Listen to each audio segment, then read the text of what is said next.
Livro Este Mundo Tenebroso. Capítulo 5. Pouco além do outro lado do campus, mas a distância suficiente para estarem seguros, dois homens gigantescos desceram à terra como refulgentes cometas branco-azulados, mantidos no ar pelo ímpeto de asas que rodopiavam formando uma sombra indistinta e queimando como relâmpago. Um deles, um homem enorme, corpulento, de barba preta, estava muito bravo e indignado, berrava e gesticulava furioso com uma espada longa e cintilante. O outro era um pouco menor e olhava ao redor com muita cautela, tentando acalmar o seu parceiro. Em espiral graciosa e fulgurante, eles deslizaram para trás de um dos dormitórios da faculdade e foram pousar nas copas pendentes de uns chorões. No momento em que seus pés tocaram as árvores, a luz de suas roupas e corpos começou a desaparecer e as asas tremeluzentes se aquietaram de mansinho.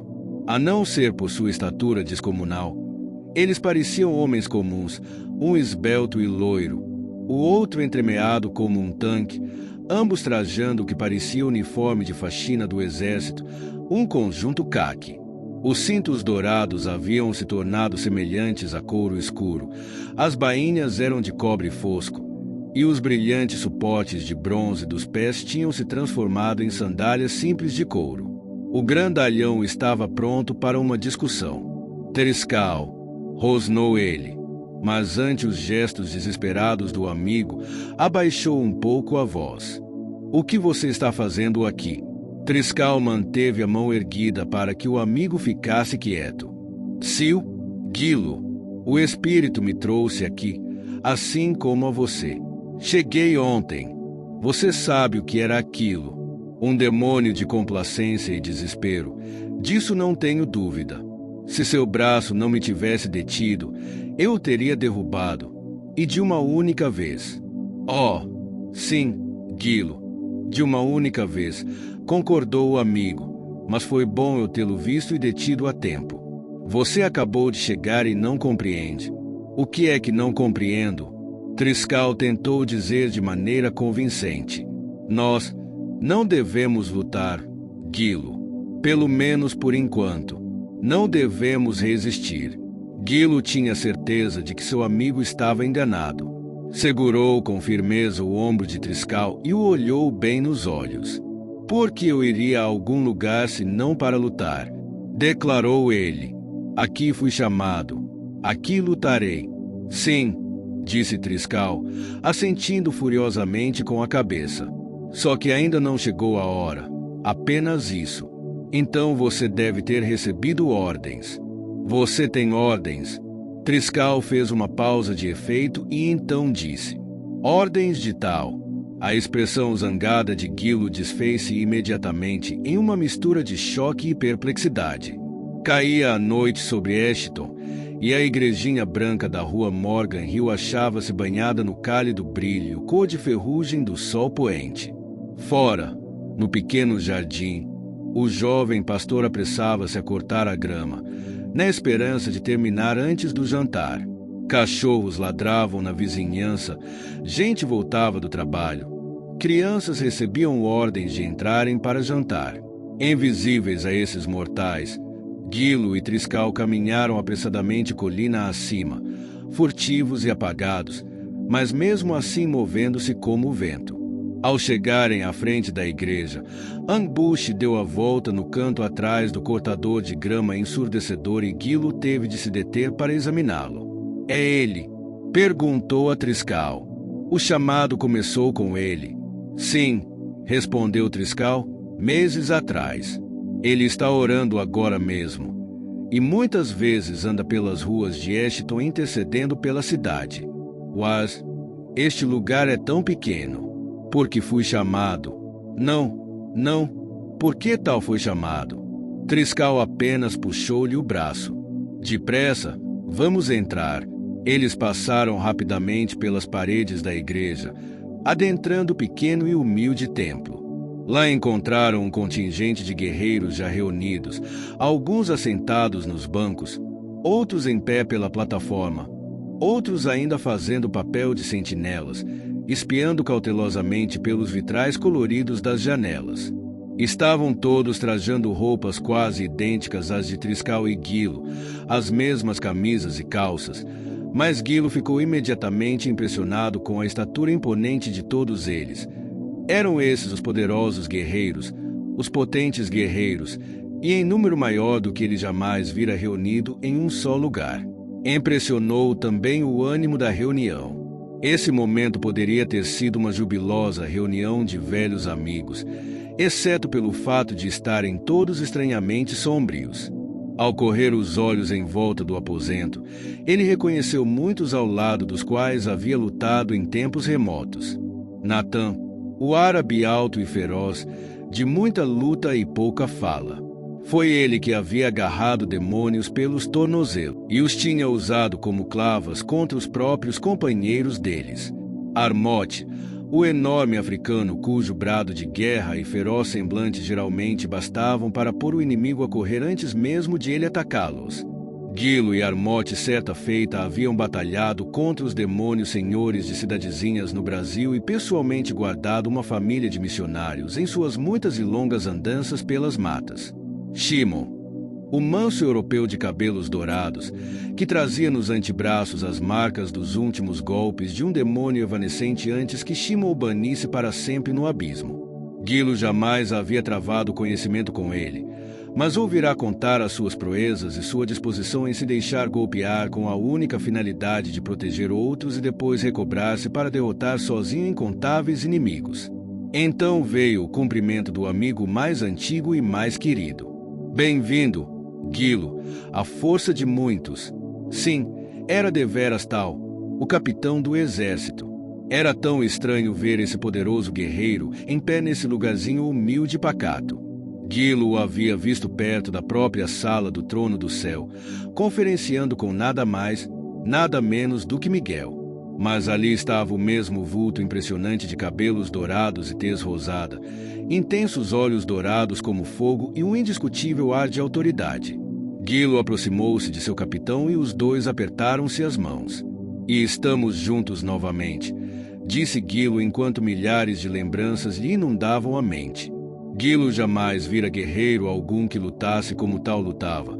Não havia demônio que conseguisse vencê-lo em manobras e velocidade, espada alguma que pudesse desviar o golpe da espada de tal. Lado a lado, Gilo e seu capitão haviam derrotado os poderes demoníacos desde que esses rebeldes existiam, e haviam sido companheiros a serviço do Senhor antes que tivesse existido alguma rebelião. "Saudações, meu caro capitão", tal disse à guisa de explicação. "E sério negócio que nos reúne novamente." Gilo perscrutou o rosto de tal. Sim, havia bastante confiança ali, e nem um traço de timidez, mas trazia definitivamente uma estranha severidade nos olhos e na boca, e Gilo correu os olhos em volta do aposento outra vez. Agora ele podia senti-lo, aquele prelúdio tipicamente silencioso e agourento à comunicação de penosas notícias. Sim, todos eles sabiam algo que ele ignorava, mas aguardavam que a pessoa designada, muito provavelmente tal, falasse. Gilo não podia aguentar o silêncio e muito menos o suspense. 23, contou ele, dos melhores, mais galantes, mais invencíveis, reunidos agora como que sob ataque, a esconder-se de um inimigo temível em tão frágil fortaleza. Com um gesto dramático, ele puxou da enorme espada e segurou a lâmina na mão livre. "Capitão Tal, quem é esse inimigo?" Tal respondeu lenta e claramente. "Rafar, o príncipe da Babilônia." Todos os olhos estavam presos ao rosto de Gilo, cuja reação foi semelhante à de cada um dos outros guerreiros ao ouvir a notícia. Choque, descrença, uma pausa desajeitada para ver se alguém ria e afirmava que era apenas um engano. Não houve tal comutação da verdade. Todo o mundo no aposento continuou a olhar para Gilo com a mesma expressão mortalmente séria, tornando impiedosamente inescapável a gravidade da situação. Gilo baixou os olhos à espada. Estava ela agora tremendo em suas mãos? Ele fez questão de segurá-la com firmeza, mas não pôde deixar de fitar a lâmina, ainda arranhada e descolorida pela última vez que Gilo e Tal haviam confrontado esse príncipe de Baal dos tempos antigos. Gilo e Tal haviam batalhado contra ele durante 23 dias antes de finalmente derrotá-lo na véspera da queda de Babilônia. Gilo ainda se recordava da escuridão, da gritaria e do horror, da feroz e terrível luta corpo a corpo enquanto a dor crestava cada centímetro do seu ser. O mal daquele pretenso deus pagão parecia envolvê-lo e a tudo que o cercava como densa fumaça, e a metade do tempo os dois guerreiros tinham de manobrar e golpear às cegas, cada um sequer sabendo se o outro ainda estava na luta. Até hoje, nenhum deles sabia qual dos dois finalmente dera o golpe que precipitou Jafar para dentro do abismo. A única coisa de que se lembravam era do berro tonitruante que ele dera ao cair através de uma brecha dentada no espaço, e depois de se verem de novo quando a grande escuridão à sua volta clareou como dissipar de densa neblina. Sei que o Senhor fala a verdade, disse Gilo afinal, mas viria alguém como Jafar a este lugar. Ele é o príncipe das nações, não de simples vilarejos. O que é este lugar? Que interesse poderia ele ter aqui? Tal meneou a cabeça. Não sabemos, mas é Jafar, sem dúvida, e a movimentação no reino do inimigo indica que algo está em andamento. O espírito nos quer aqui. Precisamos confrontar o que quer que seja. E não devemos lutar, não devemos resistir, exclamou Gilo. Ficarei muito fascinado em ouvir sua próxima ordem. Tal. Não podemos lutar? Por enquanto, não. Somos poucos, e a cobertura de oração ainda é pequena. Não deverá haver nenhuma escaramuça, nenhuma confrontação. Não deveremos nos mostrar como agressores de forma alguma. Enquanto nos mantivermos afastados deles, perto deste lugar, e não os ameaçarmos, nossa presença aqui parecerá o cuidado normal que exercemos sobre um grupinho de santos em dificuldades. E então ele acrescentou em tom bem direto: e será melhor se a notícia de minha presença aqui não se espalhar. Nesse momento, Gilo sentiu-se algo deslocado, ainda segurando a espada, e embainhou-a com ar de desagrado. E encorajou ele: o Senhor tem um plano, não tem? Não fomos chamados aqui para ver a cidade cair. O cortador de grama roncou ao passar pelas janelas, e Tal dirigiu a atenção dos presentes ao operador da máquina. Foi Shimon quem teve a incumbência de trazê-lo aqui, disse ele, de cegar os olhos de seus inimigos e fazê-lo passar à frente do pastor que o inimigo ia escolher para este rebanho. Shimon foi bem-sucedido, An foi escolhido, o que surpreendeu a muita gente, e agora está aqui em Eshton, orando a cada hora de cada dia. Fomos chamados em favor dele, dos santos de Deus e do Cordeiro. Em favor dos santos de Deus e do Cordeiro. Ecoaram todos eles. Tal olhou para um guerreiro alto, de cabelos escuros, aquele que o havia conduzido pela cidade na noite do festival, sorriu e disse: e você o fez ganhar por apenas um voto. O alto guerreiro deu de ombros. O Senhor o desejava aqui. Shimon e eu tínhamos de garantir a sua vitória sobre o outro homem que não tem temor de Deus. Tal apresentou Gilo a esse guerreiro. Gilo, este é Crione, o vigia responsável pelo nosso guerreiro da oração aqui da cidade de Eshton. Nosso chamado começou com Ankh, mas a presença de Ankh teve início com Crione. Gilo e Crione acenaram silenciosamente com a cabeça, saudando-se mutuamente. Tal observou terminar de cortar a grama, orando alto ao mesmo tempo, de modo que agora, enquanto seus inimigos na congregação se reagrupam e tentam encontrar outra forma de expulsá-lo, ele continua orando por Eshton. É um dos últimos, se não for o último, lamentou Crione. Não, advertiu Tal, ele não é o único. Existe ainda um remanescente de santos em algum lugar nessa cidade. Sempre existe um remanescente. Sempre existe um remanescente. Ecoaram todos. Nosso conflito começa neste lugar. Faremos dele o nosso quartel por enquanto. Cercá-lo-emos e operaremos daqui. Ele falou com um alto oriental que estava no fundo do aposento. Signa, tome conta deste prédio e escolha agora 2 que fiquem ao seu lado. Este será o nosso ponto de descanso.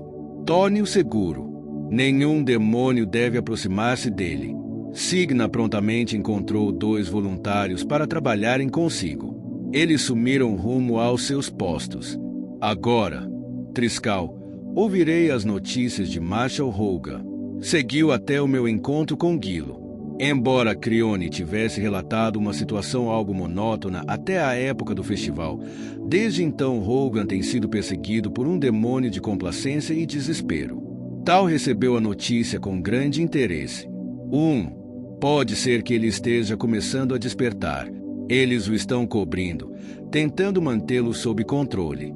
Crione acrescentou: Nunca pensei que veria o que está acontecendo. O Senhor o queria na direção do clarim. E demos um jeito nisso também, mas jamais vimos um indivíduo tão cansado. Cansado? Sim, mas isso apenas o tornará mais útil nas mãos do Senhor.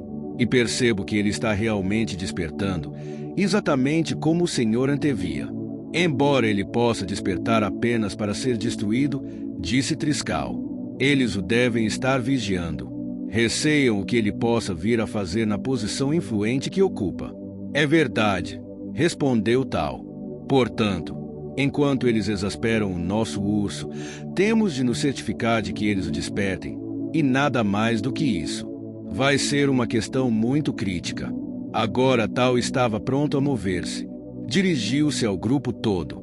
Estou esperando que Rafar tome o poder aqui até o cair da noite. Não duvido de que todos sentiremos quando isso acontecer. Estejam certos de uma coisa, ele buscará de imediato a maior ameaça contra si mesmo e tentará removê-la. Henry Bush, disse Gilo. Crione e Triscal podem ter certeza de que algum tipo de pelotão será enviado com o propósito de testar o espírito de Ankh. Escolham 4 guerreiros e cuidem dele. Tal tocou o ombro de Crione e acrescentou: Crione, até agora você se saiu muito bem ao proteger Ankh de quaisquer investidas diretas. Meus parabéns. Obrigado, capitão. Estou lhe pedindo agora que faça algo difícil. Esta noite, você precisa ficar por perto e vigiar. Não permita que toquem a vida de Ankh. Mas, fora disso, não impeça nada. Será um teste pelo qual ele precisa passar. Houve um leve movimento de surpresa e admiração, mas cada guerreiro estava disposto a confiar no julgamento de Tal. Tal continuou. Quanto a Marshal Hogan, ele é o único de quem ainda não estou certo. Rafar dará incrível liberdade aos seus lacaios no que lhe diz respeito, e ele pode ceder e retroceder, ou, como todos esperamos, despertar e reagir. Rafar estará especialmente interessado nele, e eu também, esta noite. Gilo, escolha 2 guerreiros para você e 2 para mim. Tomaremos conta de Marshal esta noite e veremos como ele reage. O resto de vocês sairá à procura do remanescente. Tal desembainhou a espada e a ergueu. Os outros fizeram o mesmo e uma floresta de lâminas refulgentes apareceu, erguida por braços fortes. Rafar, disse Tal em voz baixa, pensativa, encontramo-nos novamente. Então, na voz do capitão do exército, disse: Pelos santos de Deus e pelo Cordeiro. Pelos santos de Deus e pelo Cordeiro. Ecoaram eles. Complacência desenrolou as asas e deslizou para dentro do Stewart Hall. Afundou no chão do andar principal, indo até as catacumbas ao nível do porão, a área separada para a administração e os escritórios particulares do Departamento de Psicologia. Nesse lúgubre mundo inferior, o teto era baixo e opressivo, e juncado de canos de água e tubos de aquecimento que pareciam um bando de serpentes esperando para cair. Tudo, paredes, teto, canos, painéis de madeira, era pintado no mesmo tom bege sujo, e a luz era escassa, o que, para Complacência e seus associados, era ótimo. Eles preferiam a escuridão, e Complacência notou que parecia estar um pouco mais escuro do que o normal. Os outros deviam ter chegado. Ele flutuou pelo longo sulco de um corredor em direção a uma grande porta no fundo que dizia Sala de Conferências. Atravessando-a, entrou numa caldeira de maldade viva. O aposento estava escuro, mas a escuridão parecia mais uma presença do que uma condição física. Era uma força, uma atmosfera que deslizava e se arrastava pelo ambiente. Daquele negror, Espiavam muitos pares de olhos amarelados sem brilho, pertencentes a uma horrível galeria de faces grotescas. Um brilho rubro, cuja fonte não se podia perceber, delineava as várias formas dos colegas de complacência. Vapor amarelo serpeava em rendados tufos pelo aposento e enchia o ar com seu fedor enquanto as muitas aparições conduziam suas conversas em voz baixa e gorgolejante no escuro. Complacência podia perceber o desdém comum que sentiam por ele, mas o sentimento era suficientemente recíproco. Aqueles egoístas belicosos pisariam em qualquer um para se exaltarem, e acontece que Complacência era o menor e, portanto, o mais fácil de perseguir. Ele se aproximou de dois vultos volumosos que estavam no meio de um debate. Os braços deles, maciços e cobertos de espinhos, e as palavras venenosas que proferiam, diziam à Complacência que eram demônios especializados em ódio, que semeavam, agravavam e espalhavam o ódio, usando os braços esmagadores e os espinhos peçonhentos a fim de com eles espremer as pessoas até eliminar-lhes o amor ou envenená-lo. Perguntou-lhes Complacência: onde está o príncipe Lucius? Encontre você mesmo, lagartixa. Rosnou um deles, um demônio de lascívia, criatura coleante de olhos inquietos e esquivos, e couro escorregadio. Ouviu o que diziam e, aproximando-se, agarrou Complacência nas suas garras longas e afiadas. E onde você dormiu hoje? Perguntou com desdém. Eu não durmo, retorquiu Complacência. Faço as pessoas dormirem. Despertar o desejo e roubar a inocência é muito melhor. Mas alguém precisa desviar os olhos dos outros. Lascívia pensou um pouco e deu um sorrisinho de aprovação. Largou bruscamente Complacência, enquanto os que observavam caíram na risada. Complacência passou por Engano, mas nem se incomodou em perguntar-lhe coisa alguma. Engano era o demônio mais orgulhoso, mais altivo de todos, muito arrogante por seu conhecimento supostamente superior de como controlar as mentes dos homens. Sua aparência nem mesmo era tão pavorosa quanto a dos outros. Ele parecia quase humano. Sua arma, gabava-se ele, era sempre um argumento constrangedor, persuasivo, sutilmente entremeado de mentiras. Muitos outros encontravam-se lá: homicídio, as garras ainda pingando sangue, anarquia, as articulações afiadas em protuberâncias pontiagudas e o couro grosso e ressecado, ciúme, o mais desconfiado e difícil demônio com quem trabalhar. Mas, finalmente, Complacência encontrou Lucius, príncipe de Ashton, o demônio que ocupava a posição mais alta entre todos. Lucius estava em conferência com um grupinho fechado de outros detentores de poder, repassando as próximas estratégias para controlarem a cidade. Era, sem dúvida alguma, o demônio-chefe. Enorme, antes de mais nada, mantinha sempre uma postura imponente, com as asas enroladas frouxamente ao seu redor a fim de ampliar-lhe o contorno, os braços flexionados, os punhos fechados e prontos a golpearem. Muitos demônios cobiçavam a sua posição, e ele sabia disso. Havia lutado e banido muitos deles para chegar onde estava, e tinha toda a intenção de permanecer aí. Ele não confiava em ninguém, suspeitava de todo o mundo, e sua cara negra, retorcida, e os olhos de águia estavam sempre a espalhar a mensagem de que mesmo seus associados eram inimigos. Complacência estava desesperado e furioso o suficiente para violar as noções de Lucius quanto ao respeito e decoro. Abriu caminho à força por entre o grupo e chegou bem diante de Lucius, que fitou nele os olhos, surpreso com a rude interrupção. Meu príncipe, rogou Complacência, preciso dirigir-lhe uma palavrinha. Os olhos de Lucius se entrefecharam. Quem era essa lagartixazinha para interrompê-lo no meio de uma conferência, para violar o decoro na frente dos outros? Por que não está com Roga? Rosnou ele. Preciso falar com o senhor. Atreve-se a falar comigo sem que eu tenha antes lhe dirigido a palavra. É de vital importância. O senhor está cometendo um erro. Está perturbando a filha de Roga e... Lucius imediatamente transformou-se num pequeno vulcão, vomitando horríveis imprecações e ira. Você acusa o seu príncipe de erro. Atreve-se a questionar as minhas ações.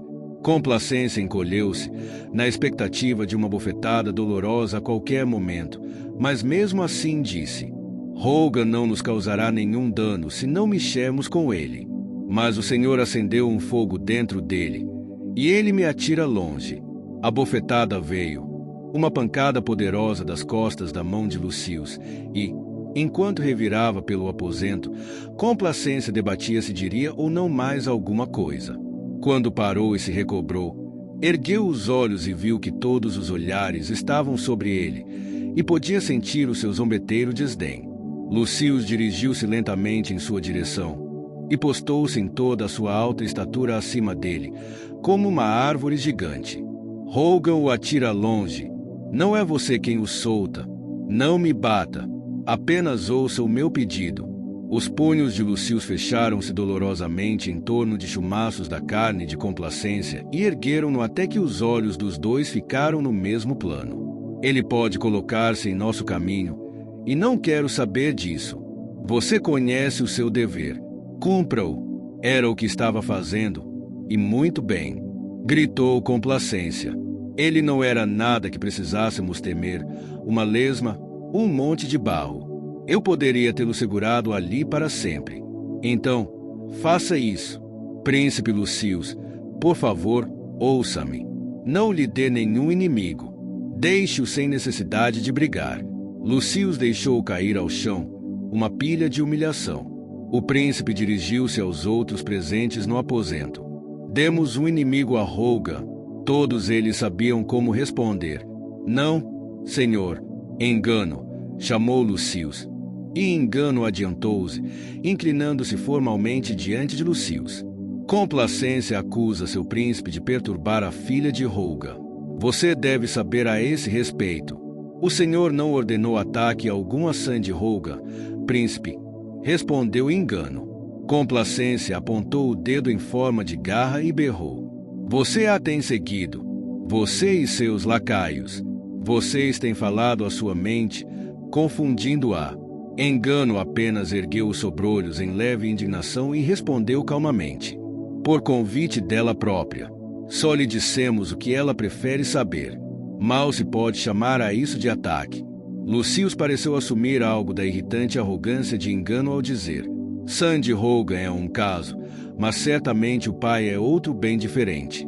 Ela não constitui a mínima ameaça para nós. Ele, sim. Devemos mandar o outro para mantê-lo sob controle. Complacência não tinha resposta, mas acrescentou outra nota de preocupação. Vi mensageiros do Deus vivo hoje. Essa observação somente provocou o riso do grupo. Lucius caçoou. Você está ficando tão medroso assim. Complacência. Vemos mensageiros do Deus vivo todos os dias. Mas esses estavam perto, prestes a atacar. Conheciam as minhas ações, disso estou certo.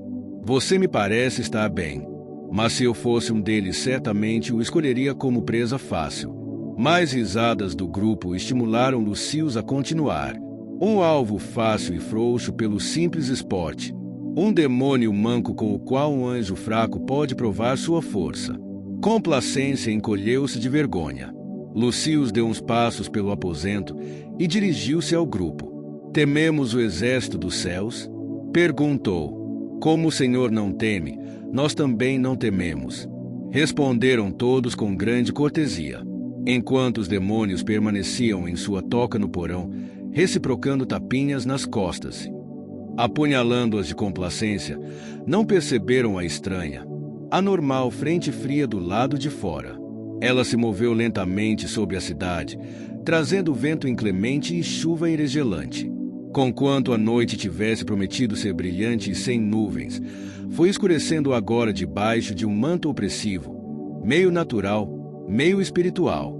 No topo da igrejinha branca, Signa e seus dois companheiros continuaram a montar guarda enquanto a escuridão descia sobre Ashton, mais profunda e mais fria a cada momento. Por toda a vizinhança próxima, cães puseram-se a ladrar e a uivar. Aqui e ali uma discussão explodia entre os humanos. Ele chegou, disse Signa. Entre mentes, A preocupação de Lucius com a própria glória impediu de notar quão pequena era a atenção que estava recebendo agora por parte de suas tropas.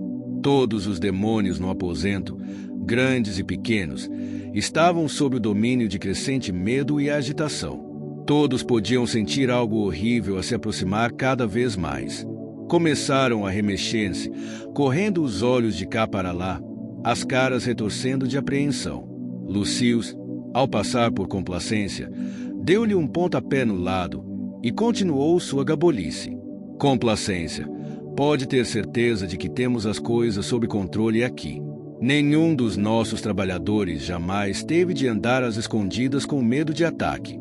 Andamos livremente pela cidade, fazendo o nosso serviço sem nenhum empecilho. E nos sairemos bem em todo lugar até que esta cidade seja totalmente nossa. Seu frouxo desajeitado. Temer é fracassar. Foi nesse momento que aconteceu. E tão repentinamente que nenhum deles pôde reagir de outra forma, a não ser com cortantes guinchos de terror. A palavra fracassar mal havia deixado os lábios de Lucius quando uma nuvem violenta, fervilhante, desabou e trovejou para dentro do aposento como um vagalhão. Uma avalanche súbita de força que esmagava como ferro. Os demônios foram lançados do outro lado do aposento como se fossem detritos em uma violenta maré, revirando, berrando, enrolando fortemente as asas em redor do corpo por puro terror, todos, exceto Lucius. À medida que os demônios se recuperavam da onda de choque inicial dessa nova presença, ergueram os olhos e viram o corpo de Lucius, contorcido como um brinquedo quebrado, nas garras de uma enorme mão preta. Ele se debatia, sufocava, afogava, pedia misericórdia, mas a mão apenas aumentava a esmagadora pressão, infligindo castigo sem dó, descendo da escuridão como um ciclone de uma nuvem tempestuosa. Então, a figura toda de um espírito surgiu, erguendo Lucius pela garganta e sacudindo como uma boneca de pano. A coisa era maior do que qualquer outra que eles já tinham visto. Um demônio gigantesco com cara de leão, olhos de fogo, corpo incrivelmente musculoso e asas como que de couro a encher o aposento. A voz gorgolejante subia do fundo do torso do demônio e explodia em nuvens de ardente vapor vermelho. Você que nada teme, está com medo agora. O espírito irado arremessou Lucius através do aposento para junto dos outros, e então postou-se como uma montanha no centro da sala, manejando uma espada mortal, em forma de S, do tamanho de uma porta. Suas garras à mostra faiscavam como as correntes douradas que lhe pendiam do pescoço e de um lado a outro do peito. Obviamente, esse príncipe dos príncipes havia recebido muitas homenagens por vitórias passadas. Seus cabelos cor de carvão caíam-lhe como juba sobre os ombros, e em cada pulso ele usava uma pulseira de ouro crivada de brilhantes. Os dedos exibiam diversos anéis, e um cinto e uma bainha vermelho-rubi adornavam-lhe a cintura. As extensas asas negras estavam agora drapeadas às suas costas, como o manto de um monarca. Durante uma eternidade ele ficou ali, fitando-os com olhos sinistros, ardentes, estudando-os, e tudo o que podiam fazer era permanecer imóveis em seu terror, como um quadro macabro de apavorados doentes. Afinal, a grande voz ecoou das paredes. Lucius, sinto que não era esperado. Você me anunciará. Levante-se. A espada cruzou o aposento e a ponta rasgou o couro de Lucius no pescoço, fazendo erguer-se de um salto. Lucius sabia que estava sendo rebaixado aos olhos de seus subalternos, mas fez o que pôde a fim de evitar a amargura e a raiva crescentes. Seu medo transparecia o suficiente para encobrir adequadamente os outros sentimentos. Companheiros de trabalho, disse ele, a voz trêmula a despeito de todos os seus esforços. Baal-Hafar, o príncipe da Babilônia.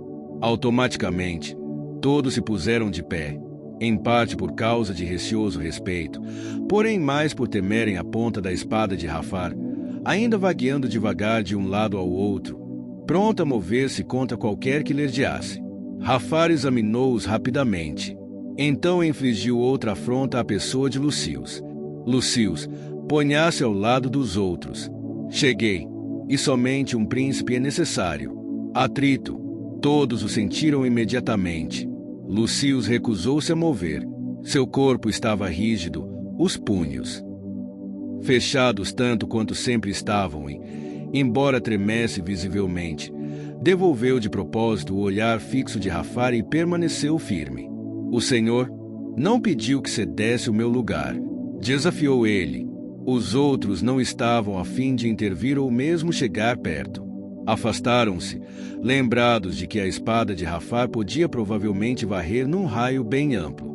A espada realmente moveu-se, mas com tanta rapidez que a primeira coisa que se percebeu foi um grito de dor dado por Lucius enquanto rodopiava, formando um nó retorcido no chão. A espada e a bainha de Lucius estavam no chão, habilmente cortadas por um rápido golpe de Jafar. Outra vez a espada se moveu, e desta vez a parte chata da lâmina prendeu Lucius ao chão pelo cabelo. Jafar inclinou-se sobre ele, o hálito vermelhosangue jorrando-lhe da boca e das narinas, ao falar: "Vejo que você deseja contestar a minha posição." Lucius não disse nada. "Responda." "Não," gritou Lucius. "Eu cedo. Em pé. Levante-se." Lucius esforçou-se para erguer-se, e o braço forte de Jafar segurou-o junto aos outros. A essa altura, Lucius estava em estado lamentável, totalmente humilhado. Jafar estendeu a espada para baixo e com a ponta farpada apanhou a espada e a bainha de Lucius. A espada girou como um enorme guincho e depositou as armas de Lucius nas mãos do demônio deposto. "Ouçam bem, todos vocês," disse Jafar, dirigindo-se a eles. Lucius, que não teme os exércitos celestiais, mostrou ter medo. Ele é um mentiroso e um verme, e não deve merecer a sua atenção. Digo-lhes que temam os exércitos celestiais. Eles são o seu inimigo, e o intento deles é derrotá-los. Enquanto forem ignorados, ganharão terreno, e assim os vencerão. Jafar andou com passos pesados, laboriosos, passando e repassando pelos demônios enfileirados, inspecionando-os mais de perto. Quando chegou diante de Complacência, aproximou-se mais e Complacência caiu de costas. Jafar apanhou pelo cangote com um dedo e colocou-o em pé. "Diga-me, lagartixinha, o que viu hoje?" Complacência sofreu um súbito lapso de memória. Jafar encorajou-o. "Mensageiros do Deus vivo, você disse..." Complacência assentiu com a cabeça. "Onde?" "Logo do lado de fora deste prédio." "O que estavam fazendo?" Eu. "Eles o atacaram?" "Não." "Houve um brilho de luz?" Essa pergunta pareceu evocar uma lembrança em Complacência. Assentiu com a cabeça. Quando um mensageiro de Deus ataca, sempre há luz. Enraivecido, Jafar dirigiu-se a todos eles. "E vocês nem perceberam. Riram, caçoaram, quase sofreram um ataque do inimigo e o ignoraram." Nesse momento, Jafar voltou-se para questionar Lucius um pouco mais. "Diga-me, príncipe deposto, como está a cidade de Eshton? Está pronta?" Lucius respondeu com presteza. "Sim, Baal Jafar." Quer dizer que você já deu um jeito nesse buche que vive a orar e nesse encrenqueiro adormecido do Holga." Lucius ficou quieto. "Ainda não. Primeiro você lhes permite ocuparem lugares que reservamos para os nossos próprios protegidos especiais." "Foi um erro, Baal Jafar," balbuciou Lucius. O redator do Clarim foi eliminado de acordo com as suas ordens, mas ninguém sabe de onde surgiu esse tal Holga. Ele comprou o jornal antes que se pudesse fazer alguma coisa. E Bush, segundo entendo, ele fugiu aos seus ataques. Esse era outro homem de Deus. O primeiro, ele realmente fugiu. E esse homem mais jovem surgiu em seu lugar. Ninguém sabe de onde. Um longo, fétido suspiro escapou zombindo pelas presas de Jafar. "O exército celestial," disse, "enquanto vocês achavam que ele estava parado, seus membros moveram os escolhidos do Senhor bem debaixo dos seus narizes. Não é segredo que Henry Bush é um homem de oração. Vocês temem isso?" Lucius assentiu com a cabeça. "Sim, claro, mais do que qualquer outra coisa. Nós o temos atacado, tentando fazê-lo ir embora. E como ele tem reagido? Fale, ele ora." Rafar meneou a cabeça. Sim, sim, ele é um homem de Deus. E que me diz de Roga? Que fizeram a respeito dele? Nós atacamos a filha dele. Os ouvidos de Complacência se aguçaram. A filha, mas Complacência não se pôde conter. Eu lhes disse que não funcionaria. Apenas tornaria Rogan mais agressivo e o despertaria de sua letargia. Lucius tentou captar a atenção de Rafar. Se meu senhor me permitisse explicar. Explique, instruiu Rafar a Lucius enquanto mantinha um olho cauteloso em Complacência. Lucius rapidamente formulou um plano. Às vezes um ataque direto não é o melhor. Por isso, descobrimos uma fraqueza na filha dele e achamos que poderíamos desviar as energias dele em direção à mocinha, talvez destruí-lo em casa e desintegrar a família. Pareceu funcionar com o antigo redator. Pelo menos, foi um começo.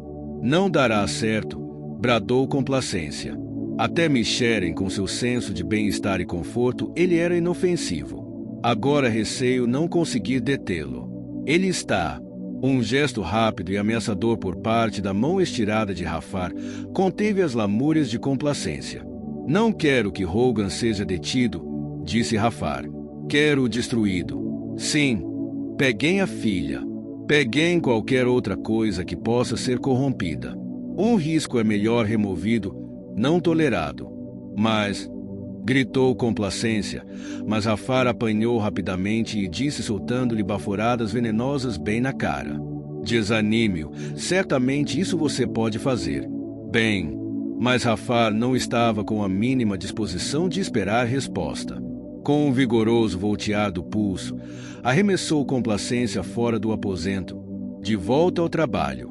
Nós o destruiremos, atacando por todos os lados até não lhe sobrar nem um pedaço firme de chão do qual possa lutar. Quanto a esse novo homem de Deus que surgiu, estou certo de que uma armadilha adequada pode ser armada. Mas com relação aos nossos inimigos, qual a sua força? Não são nada fortes, respondeu Lucius, tentando recuperar a posição de competência, mas espertos o bastante para fazê-lo pensar que são fracos. Um erro fatal, Lucius. Ele se dirigiu a todos. Vocês não devem mais subestimar o inimigo. Vigiem-no. Contém quantos são. Saibam por onde andam, suas habilidades, seus nomes. Jamais missão alguma foi empreendida que não fosse desafiada pelos exércitos celestiais. E esta missão não é nada pequena. Nosso Senhor tem planos muito importantes para esta cidade. Mandou-me a pô-los em prática. E isso é suficiente para trazer nada menos que as hordas inimigas sob as nossas cabeças. Acautelem-se e não cedam terreno em parte alguma. E quanto a esses 2 espinhos em nossa pata, essas 2 barreiras implantadas, esta noite veremos